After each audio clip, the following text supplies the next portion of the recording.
And I found that abuse issues, any type of family or organization that is very what we call endogenous, very tightly contained, where the children inside don't have the right for boundaries, etc., then that's a setup for abuse issues to happen. So a lot of the work that you've done, a lot of your speaking, is all pro bono, right? All pro bono. Okay. It was all pro bono. And so I know for me, what I've learned is we all are seeking fulfillment, right? And how do we get fulfillment? We get fulfillment by helping other people.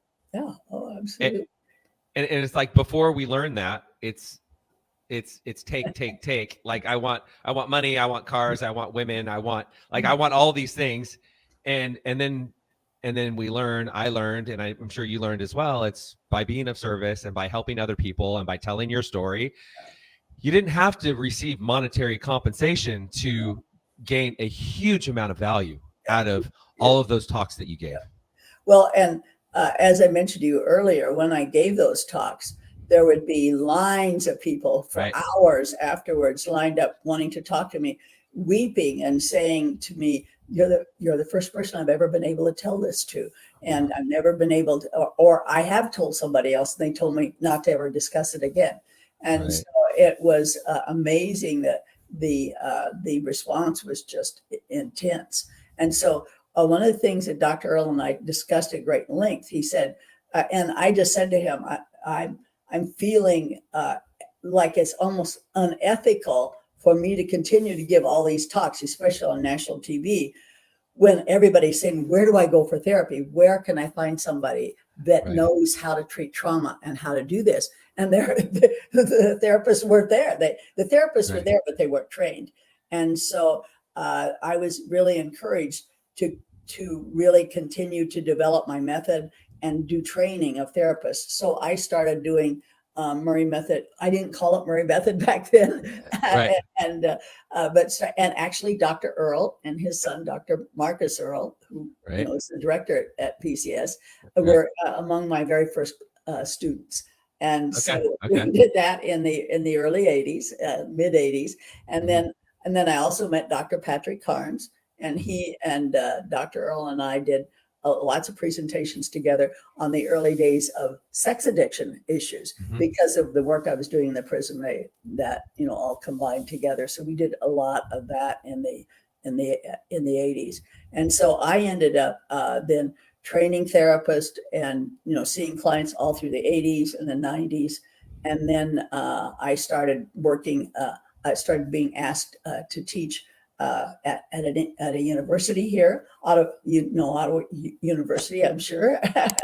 And they wanted to be one of the first universities in the country, or maybe even in the world, to offer a graduate program that offered a specialty and a degree where the diploma said specialty in the treatment of trauma, abuse, and deprivation.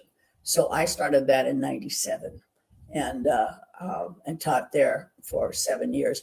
But I also, originally I had spent time as a therapist in California and only did intensive therapy. And at the time, PCS didn't have an intensive program, and Dr. Earl sent all of his clients to me in California. And of course, I had clients from many other places too, as a result of all my talks. But then he really encouraged me to come back to Phoenix. And so him, and along with my daughters, by that time were married. I had 3 grandkids. They wanted me back here. And then Ottawa wanted me to back. So in '97, I moved back and started my private practice with Dr. Earl. And the program at PCS, the intensive program, took off. And I had come over here starting in '92 and did some follow-up work part-time. So the PCS intensive actually started about in '92 or '93, but it really began to roll, like in the late '90s. And now it's one of the best in the whole country. And I think probably one of the longest continuous ones in the country. Right. To get a free copy of the 12-step guide that I created for you, click on the link in the description below. So PCS started in 1974, if I remember correctly. Yes. When did they start so it started out as probably just a counseling office. And then when did they start specializing in sex addiction or sex abuse? Well, you'd have to ask Dr. Earl of those to get them exact, but I know that because it sounds like you were an integral part of that. That he, Dr. Carnes wrote the first book on sex addiction, I think in '84, and I believe that Ralph and Dr. Greg Crow did their book on sex addiction that came out, I think, in '86, and so during those years were the times that and I started, at the prison in '82, and I know that when Ralph and Greg were writing their book, we did lots of discussions about, of the things I was learning, with the men I was working with, and et cetera. So it all, it was in the mid '80s that all of that really took off and from then on in the whole country. So what was it like, and you've kind of already answered this, but what was it like 40 years ago as one of the first people to speak publicly about trauma and abuse? I know that you had lots of people, lines of people that were wondering where to get help after your talks, but what about, was there anybody out there that were putting down your talks? What was it like? Well, I could talk a long time just about that question because the resistance came in several areas. For instance, I gave a lot of talks, a lot of places in churches and things. And I found that abuse issues in any type of family or organization that is very, what we call endogenous, very tightly contained, where the children inside don't have the right for boundaries, et cetera, then that's a setup for abuse issues to happen. That doesn't mean they're absolutely going to, but it's a setup for it. And so a lot of churches, that's not just churches, but synagogues or any type of religious organization or ethnic group like that has a lot of abuse issues. And so some of the leadership in those gave me some bad, hard feedback. Right.